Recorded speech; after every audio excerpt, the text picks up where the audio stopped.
Halls of Fame celebrate the most elite and legendary leaders in their field, but there's no one to honor the Halls of Fame themselves for their contributions. Until now. Join me as I tour the country, inducting these revered institutions into my own personal Hall of Fame of Halls of Fame. Along the way, I'll interview the curators and historians who fill these destinations with priceless artifacts and inspiring stories. I'm Bradley Barth, and this is Hall Pass. Today's Hall Pass grants us access to the Robot Hall of Fame in Pittsburgh, Pennsylvania. The brainchild of a Carnegie Mellon University dean, the hall was formed in 2003 and an exhibit was opened a few years later inside the Carnegie Science Center. The hall features 34 inducted robots, both fictional and real-life ones. While not all of the robots are physically represented in the museum, the full list is available online, and some of the most popular inductees are depicted here as replicas. Today, I'll be interviewing Marcus Harshaw, Senior Director of Museum Experiences. We'll talk about the nuts and bolts of hosting the Robot Hall of Fame, including his all-time favorite movie bot, how advances in AI are presenting new opportunities for the museum, and who would win in a robot fight. Marcus, the Robot Hall of Fame, founded in 2003 by the Computer Science Division of Carnegie Mellon University right here in Pittsburgh. The initial induction ceremony was right at the Science Center. You continue to have an affiliation with the Robot Hall of Fame. Some of the inductees are still represented here in your halls. Tell me a little bit about the beginnings of the Robot Hall of Fame and your continuing ongoing relationship with it.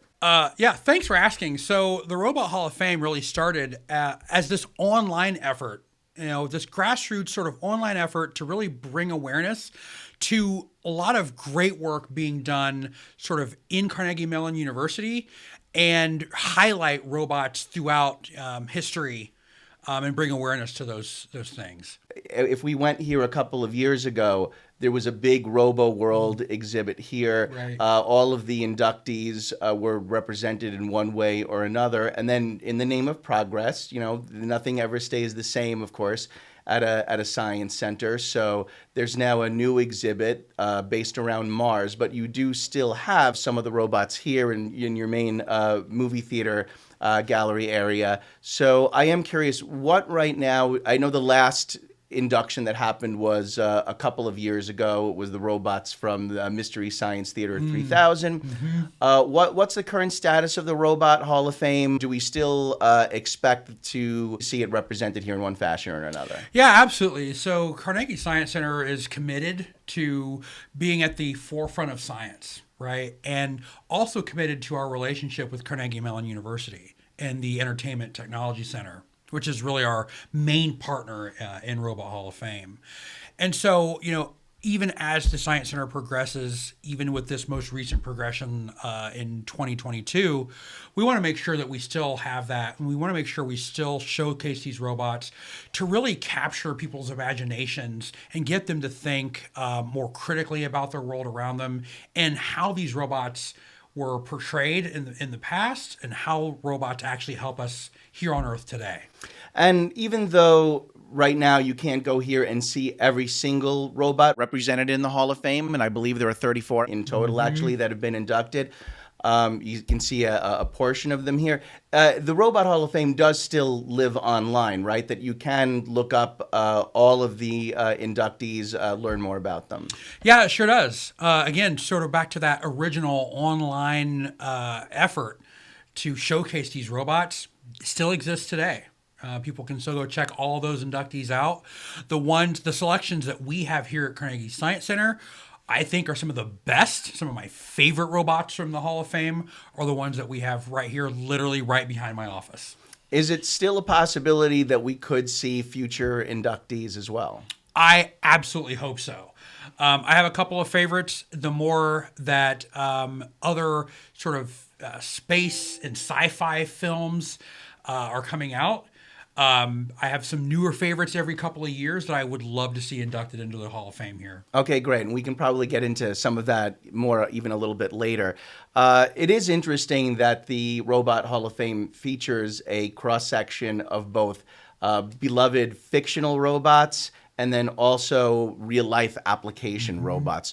Why is it important to show both facets of robots, both the non-fictional and fictional side of robotics? Sure. I think what's important about that is really showing the general public that comes here and sees these that, sometimes art imitates life, right? And sometimes vice versa, right? So there's some great robots that were around in the early 30s and even in the 40s in different TV and film that you're seeing sort of now like, wow, these things are actually coming to pass as actual robots here. So I think it's important to see both sides, and mostly specifically here at Science Center, it's important for us that everybody understands that science is iterative, right? And so we build on things as we learn new things, and robots are sort of a way that we are able to showcase that.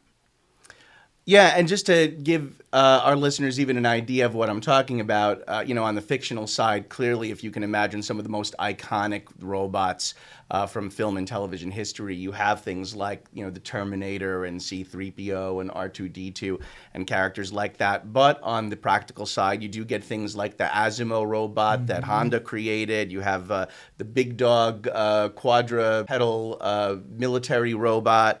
You have Shaky, the first robot that was able to apply reason to the commands that it's given. So really interesting mix of robots. So I'm going to ask you, what is your personal favorite fictional robot amongst the collection? And what's your favorite practical real-life robot in the collection? So I love that question. I'll start with my favorite practical robot. My favorite practical robot is the Roomba. I think that is terrific, and I have one.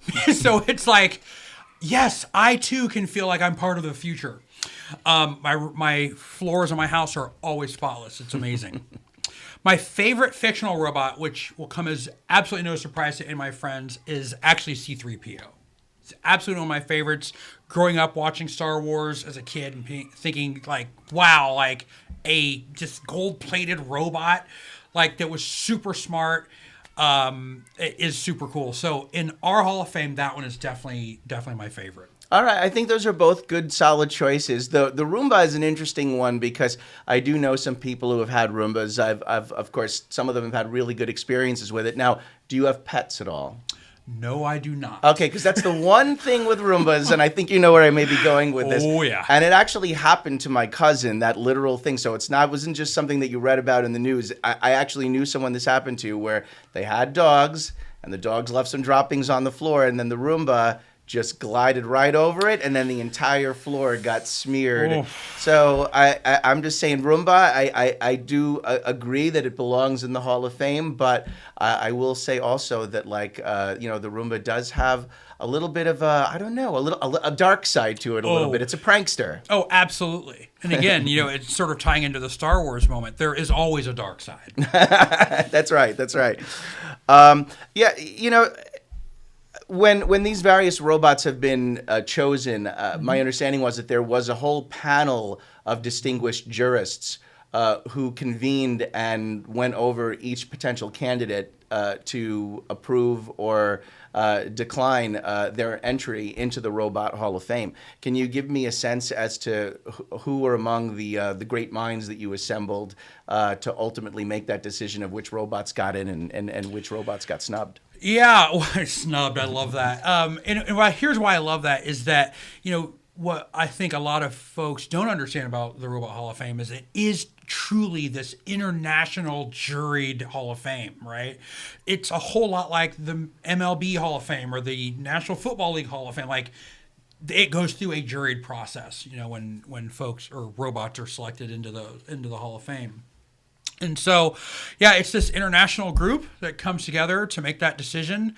And what I would like to see is, again, I haven't seen it since my time here at the Science Center, but I'd like to see us, sort of reinvigorate a group to come back to add to our space. What's great is we've put our section of the robots or the Robot Hall of Fame in the Rango's Giant Cinema lobby, which gives us a lot of room. Right, we have a lot more room than we would have had in the previous iteration of the Hall of Fame to make some additions. So I think we're ready for that. Yeah. What are some of the criteria for being accepted into the Robot Hall of Fame? What put certain ones over the top compared to others?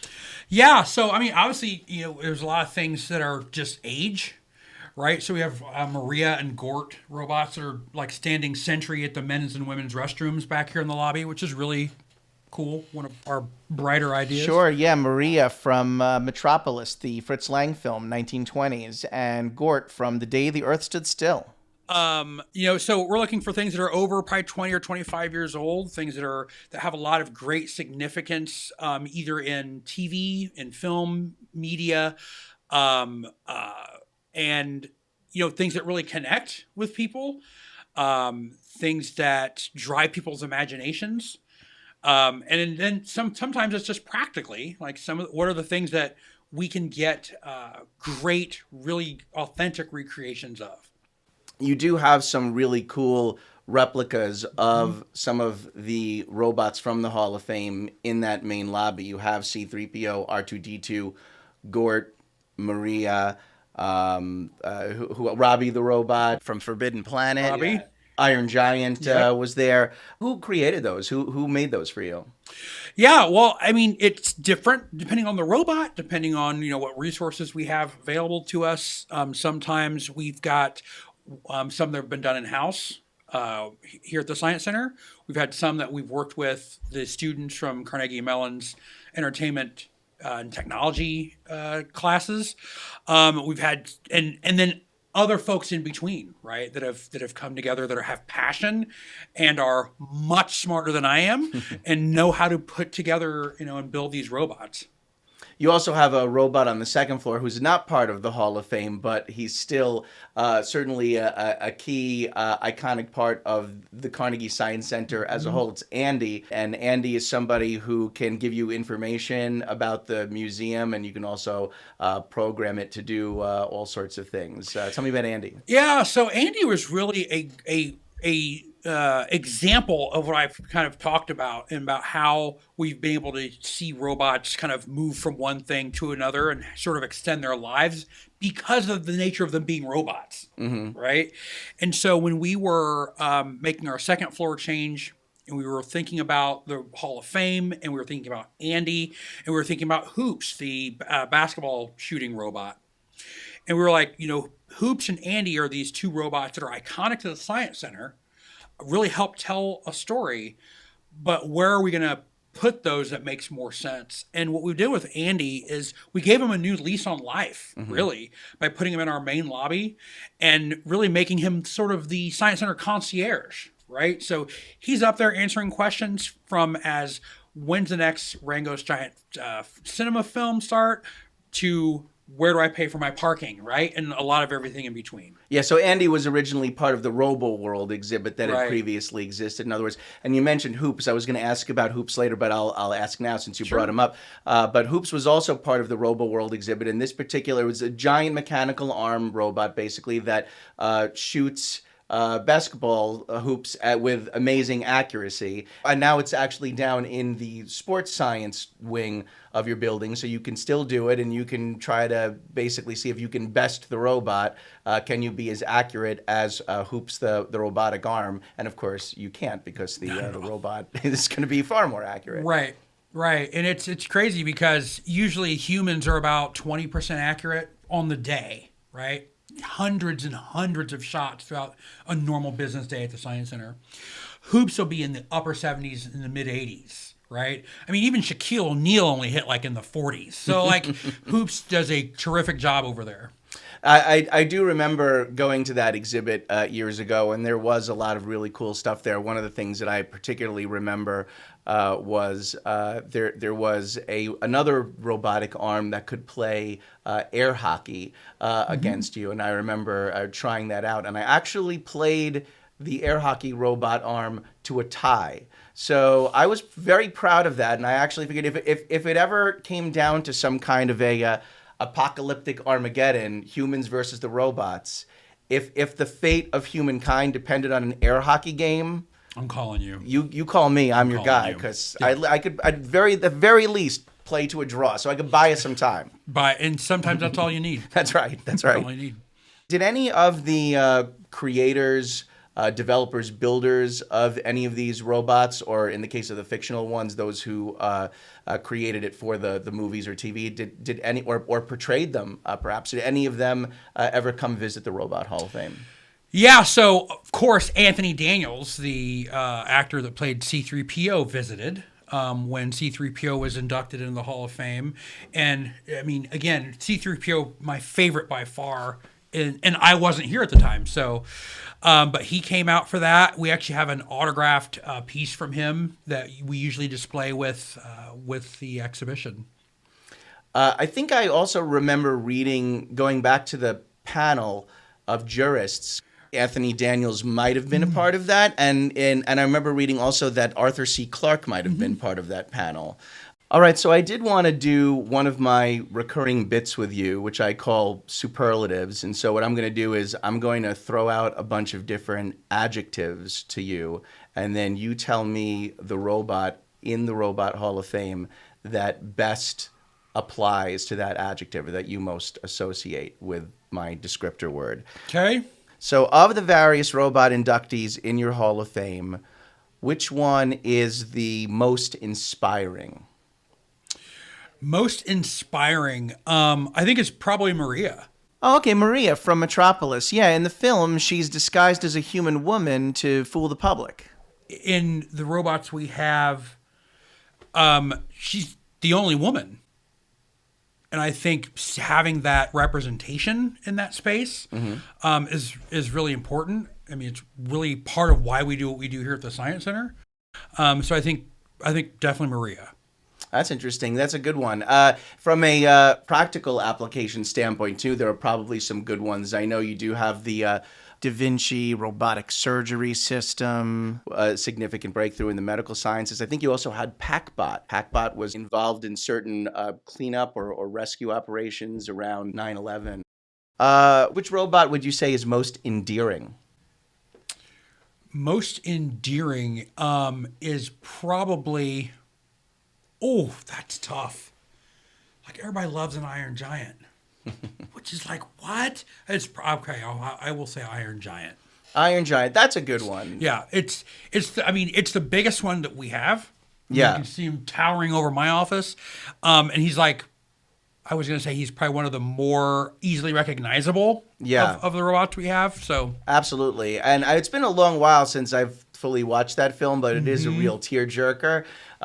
You really do come to empathize for the kid and the robot. Is a really great film by Brad Bird. I love the Iron Giant. That's a good one. For some reason I thought maybe you were gonna go the Wall-E direction, but Iron Giant is a very good choice. Which one would you say is the most historically significant? Historically significant. I'm thinking it's out of the whole Hall of Fame, it's probably one of the rovers. It would be one of the rovers. Okay, yeah, that makes sense. The ones that they explored Mars. Yeah, Opportunity is in. So I think it's probably that one. Yeah, and they lasted a lot longer than the scientists that built them thought that they were going to, which was remarkable about it too.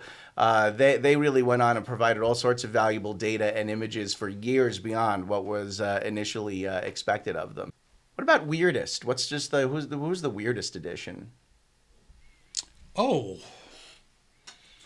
the one thing up on the I-beam.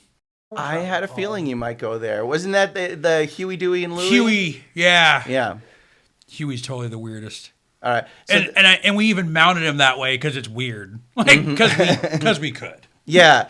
That was I wasn't really familiar with that film as well. That's right. Which one? That's Silent Running, that environmental film with Bruce Dern. Is that the one it is? Yeah. And what's the deal with those robots? Like, what are they? They're just idea. They're just bizarre. They're just bizarre. It's like, okay.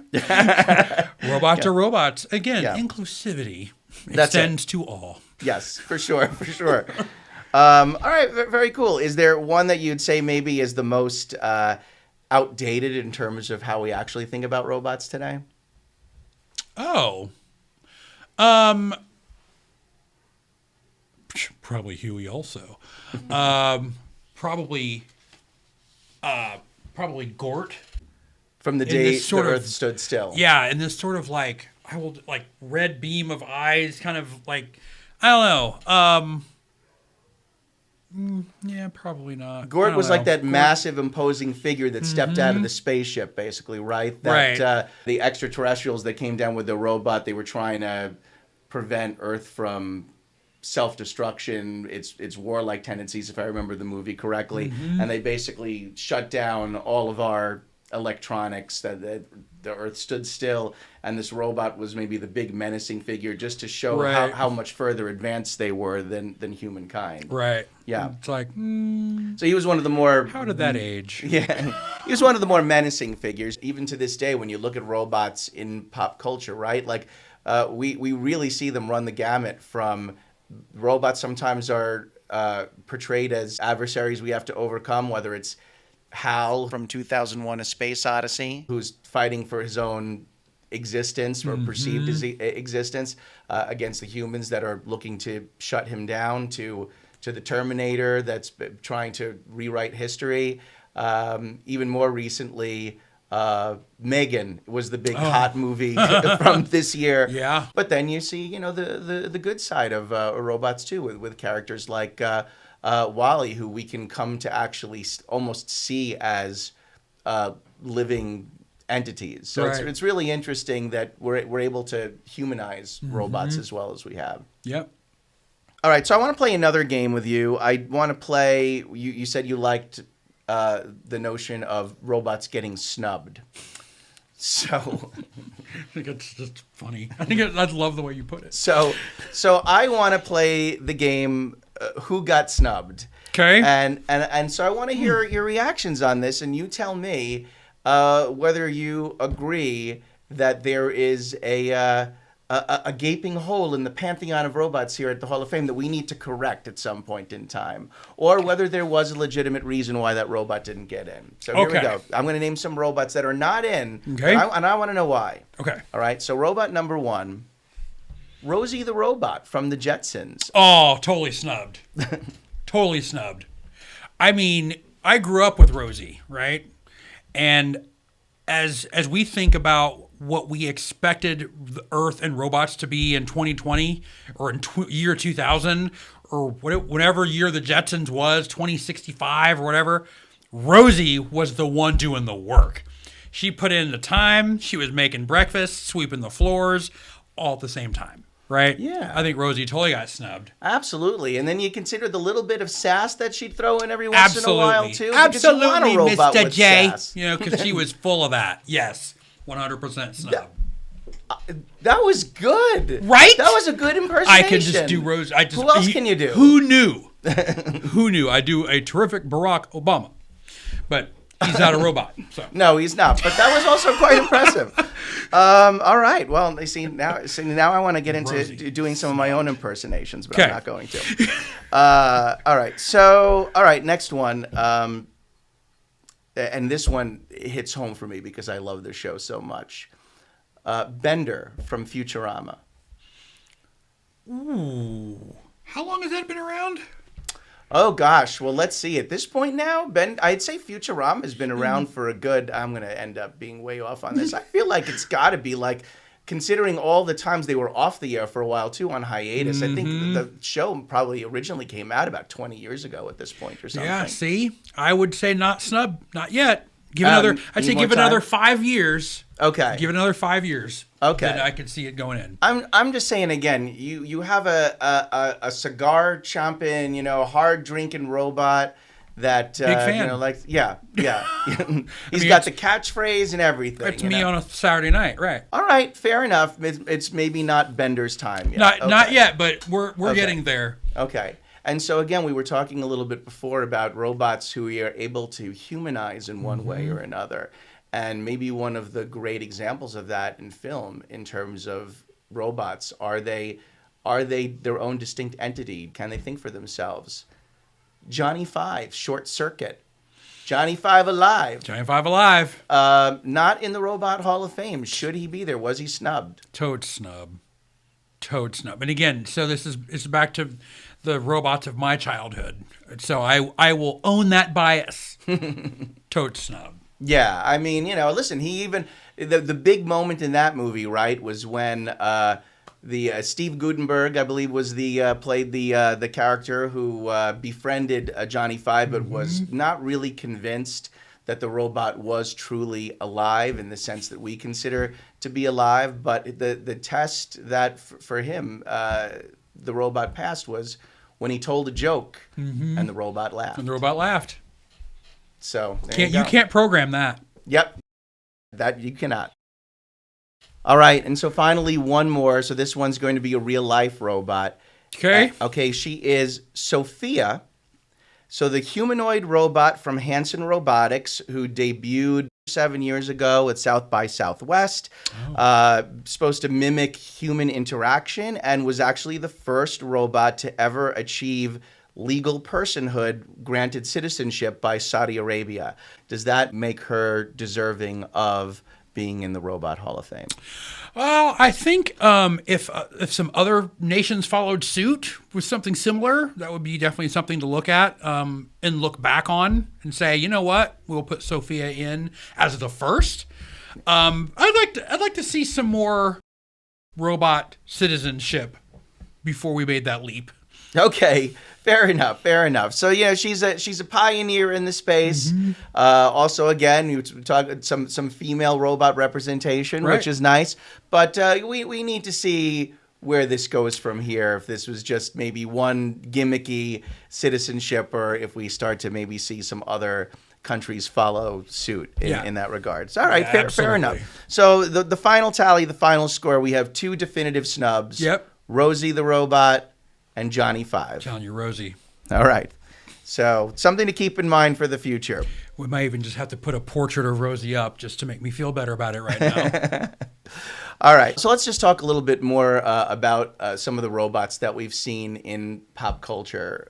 What do you think? Why has pop culture's fascination with robots remained so consistently strong throughout the years?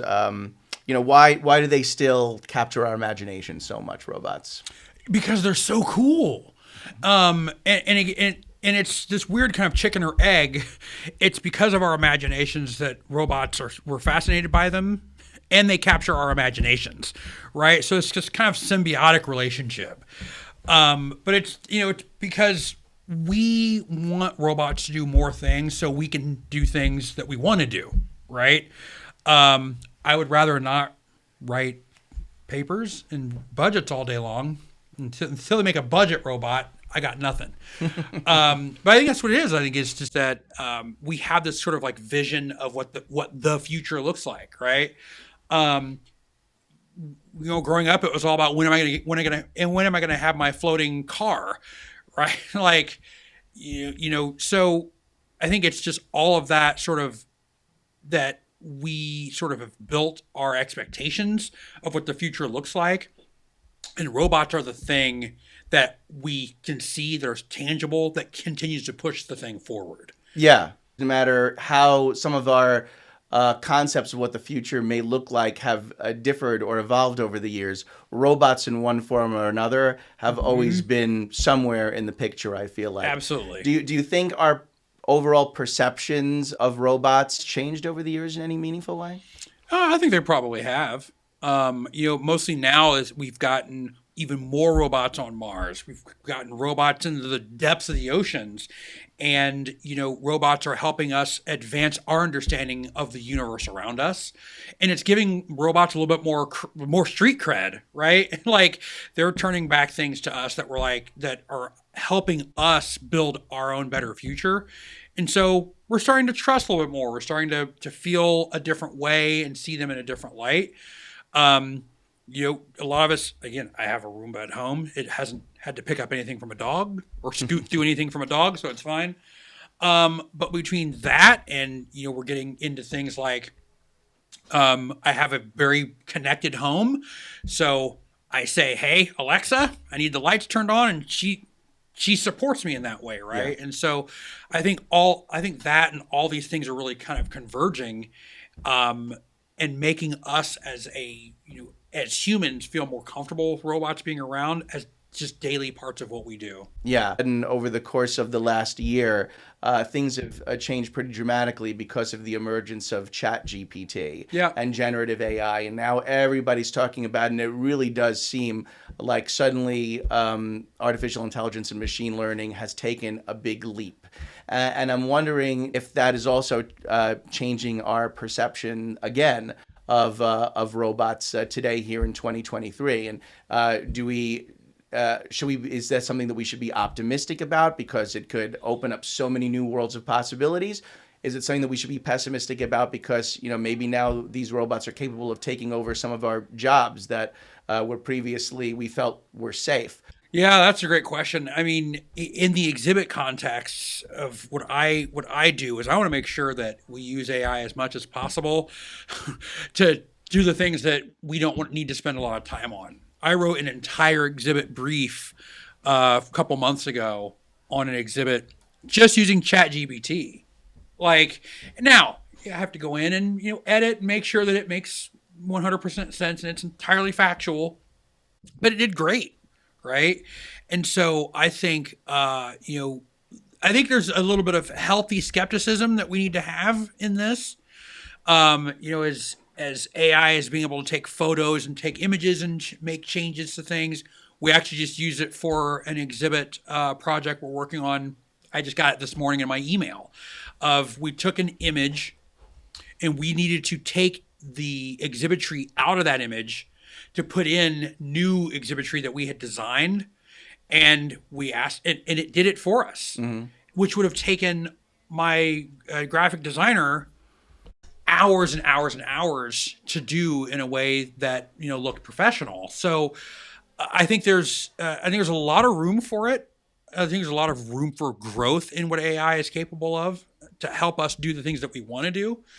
But I think we've got to have some healthy skepticism about making sure it's not a runaway train either. Yeah, for sure. So you've been using it and applying it towards some of the behind the scenes work here at the museum. Does this also open up a potential new chapter of having a future exhibits on AI? Yeah, absolutely. Absolutely. I actually just reviewed an exhibition on VR, on virtual reality, and saw how they mapped out that space to get the general public up to speed on what VR is and how it's used and how it can be used.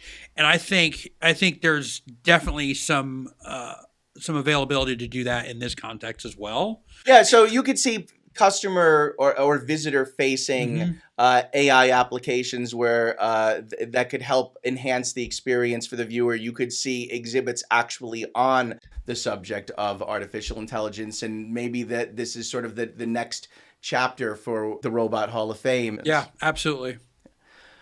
What's one thing that you think humans will always be able to do better than a robot? Do you think there are still some things that humans are best suited towards?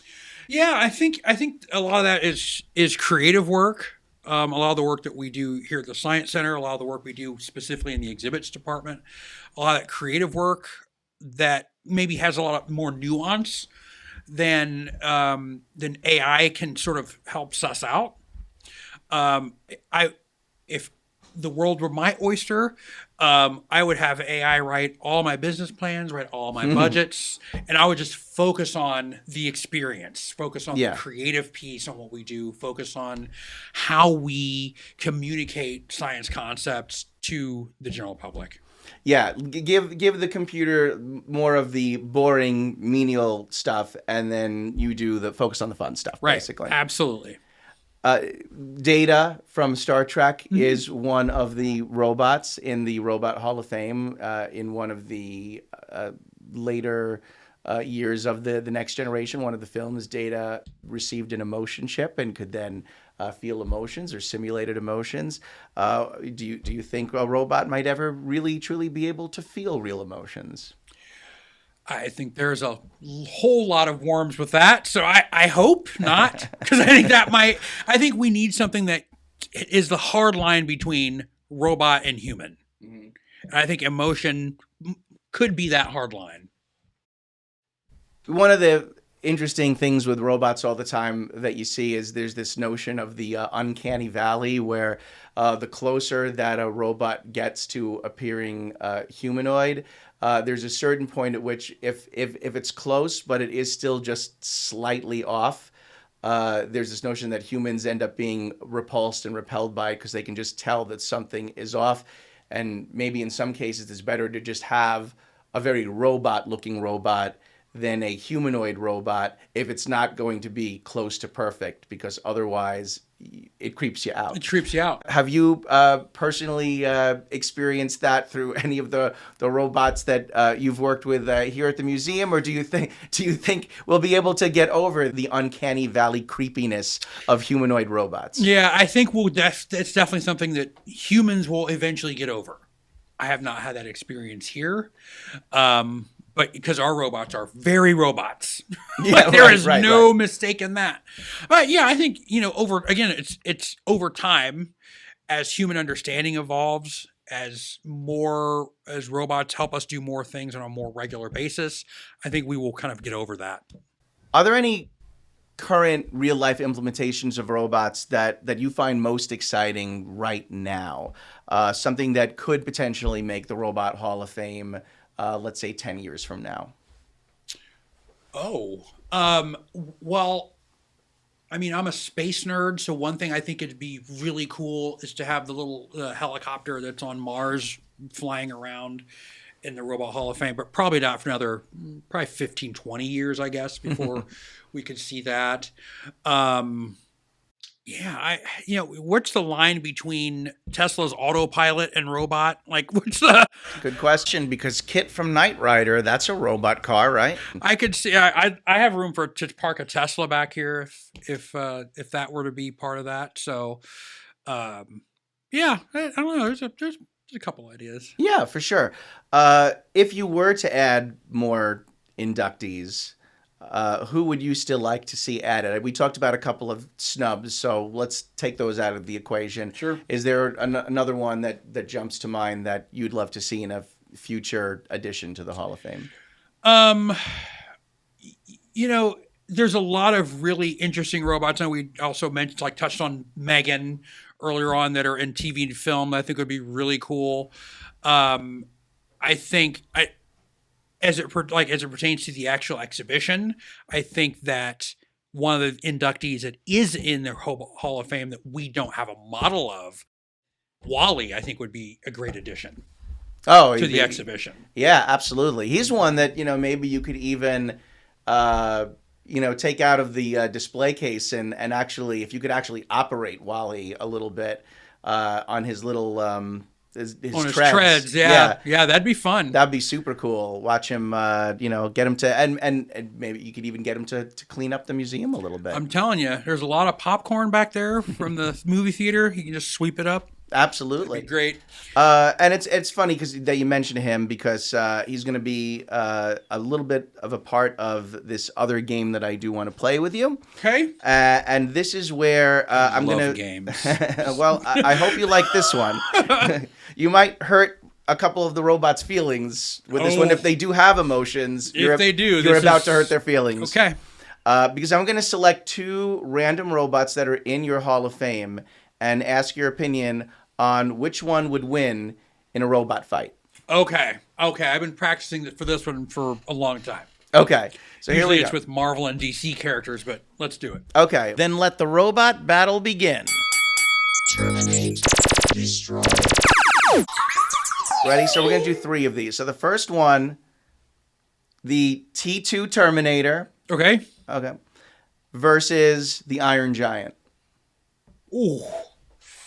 I'm going to go with Terminator. Okay. Terminator. All right. Why? I need the analysis on this. I mean, how could you not? I mean, he can do so many things, lethal things. I feel like after a while, it's going to be like, bro, it's over with. No, totally. But I mean, the Iron Giant towers over him though, and he seems pretty indestructible. He survived a nuclear blast. Details. Spoiler alert. Yeah, if you haven't seen it by now, I feel like statute of spoiler limitations is over.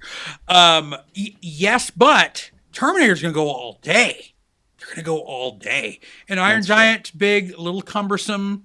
It's like the Hulk versus Ant-Man.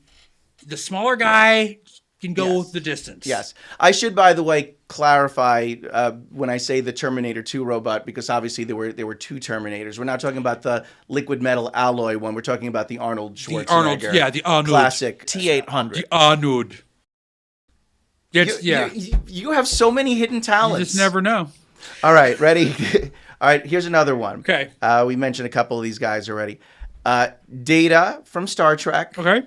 Versus R2-D2. So this is your classic Star Trek versus Star Wars. Yeah. So you're not only just going to done. make, the robots angry now. You're going to make the whole basically legions of fans for one of these franchises or another incredibly mad at you with your answer. Incredibly mad at me. I'm going to go with Data. Okay, so why is that? Way more intelligent, bipedal. There's always having two legs is always very helpful. Whereas where I see that R2-D2 can be very helpful and works on things very quickly in the moment. I don't think R2-D2 is built for a sustained engagement. Okay. I think Data is just a little smarter, a whole lot smarter actually. And I feel like Data has a little bit more, a little bit more handle on nuance. Okay. Just a tad. Whereas R2-D2 is very like, this is what's in the data sheet. This is what I'm going to do. Okay, I mean, that's fair enough. I would make the argument that R2-D2 is sort of bipedal also. I mean, he's got the 2 feet, but he's going to get that roller thing to go along with it. So is it 3 feet? Is it 2 feet? Thing. He is maybe he is more like a tripod. I mean, I will say that he does also have all those little secret hidden chambers with little weapons and lasers and things like that, so you don't know what he might be equipped with, versus Data, who basically has his phaser. That's right. so weapon wise, I don't know, it could be kind of close. But R2-D2 also does get a little bit snippy sometimes with C-3PO, so maybe he loses his cool a little bit, and maybe that's where the edge comes in. Well, for right. Data. In R2-D2, you have to really self-interpret what the beeps and boops mean. That's true, too. Yeah, that's a good point. All right, so last one, and we mentioned both of these guys, and I'm really curious to what you're going to say about this one, because this is fictional versus real life here. Okay. Wally. Okay. Or Roomba? Who mops the floor with who? I love what you did there. I feel like this goes to Wally. I feel like this is too easy, though. I feel like, what am I not thinking of? Yeah, think carefully. There might be angles to this that you're not initially. There's definitely going to be angles to this. I'm going to go with Wally. I mean, Roomba's. I mean, there's a lot to clean. But I mean, Roomba seems very one note. That's true, but again, like let's just say in this fictional scenario, let's extrapolate this a little bit. What does Roomba have maybe to its advantage? Bristles. But it has bristles. Oh. Cats love to ride on them. Well, and cats are evil. So and so you could have an army of cats that could be sort of part of his, part of his like evil legion of like goons to like help him in the fight against Wally. Wally also, does he have the heart to really win in a battle? He seems like such a pacifist. He seems like he's just he's so good-natured. He loves everything and everyone. I'm not sure he would have it in his heart to do away with Roomba. Yeah, that is a good argument. But Roomba, wow, with cats? You're gonna win on cats? That's crazy. Evil cats, though. I'm just playing devil's advocate. No, I get it. I'm not That's saying crazy. that's 100% Roomba or anything like that. Wow. But I just was trying to, Again, it's going to be a long and very slow-moving battle. That's true. It's probably not going to be in like your next episode of BattleBot Arena or anything like that. It's not T2 versus Iron Giant. That's for sure. It's not going to be particularly compelling viewing. I would agree with you on that. Wow. It's like Masters Golf. Wow. Watching paint dry. Okay. All right, Marcus. Well, we're almost out of time, but I do want to ask you, what is the future of this museum when it comes to the Robot Hall of Fame. What is the next iteration? I know, again, it's been a little bit scaled back from the original Robo World exhibit, but you said there is hope for future inductees. There is hope for this Robot Hall of Fame to continue to exist and potentially be added onto, and we could see new exhibits in the future. So where would you like to see this go? Yeah, well, thanks for asking, and thanks for talking to me about this today. I think not only would I would like to see some more inductees, but we're an interactive science center, right? And so I'd like to see how we can push the envelope to create some more interaction. So when people come to see these robots, not only right now it's very static, so give them an opportunity to get their hands dirty. Mm-hmm. Yeah, that would be great. That's always fun. I love anything engaging and interactive and immersive like that. Always makes for a great exhibit. So I'll be really curious to see. I would say, if it's even possible right now I'd love to see the other remaining of the 34 robots, the ones that aren't represented currently in the movie theater hallway there.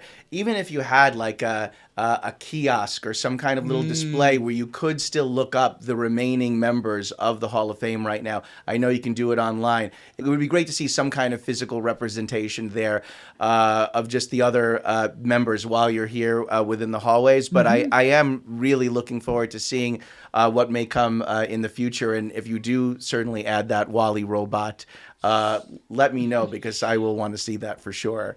Sounds good. So with that, we are officially out of time. But before we go, it is my distinct pleasure to inform you that you have been officially inducted into the Hall Pass Hall of Fame of Halls of Fame. Nice. For this, you receive no plaque, no bust, no inscription, no replica of yourself in a glass display case. But you do get a hearty thank you for letting me come here today, and a congratulations from me for all that you've done.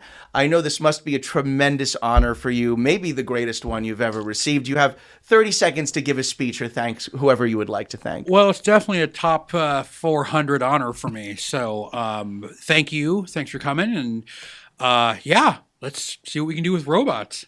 All right, sounds good. Really, for real, thank you so very much for having me today. Really appreciate it. It's been great. A lot of fun. Walking around your hallways of the museum as well. There's a lot more to this museum, by the way, the Carnegie Science Center, than just the robots. You have a whole sports science exhibit, the Mars exhibit, like I said. Is that the newest, biggest thing you have? Yeah, so Mars: The Next Giant Leap has been open for a little over 200 days. So it is definitely the newest permanent exhibition we have. We're celebrating Taylor Swift's concert this weekend in our 103-year-old miniature railroad and village gallery. So in addition to Sportsworks and our Cold War era submarine, there's a lot to do here at Carnegie Science Center every day of the year. Yeah, always a lot of fun here in downtown Pittsburgh at the Carnegie Science Center. All right, well, that's going to wrap things up for this episode. I am Bradley Barth, your hall monitor and aspiring future Hall of Fame podcaster, signing off for now on this episode, but I will see you all on the next edition of Hall Pass. Oh, anybody get to hear me do my Rosie impression? Oh, no, they are lucky to have been here.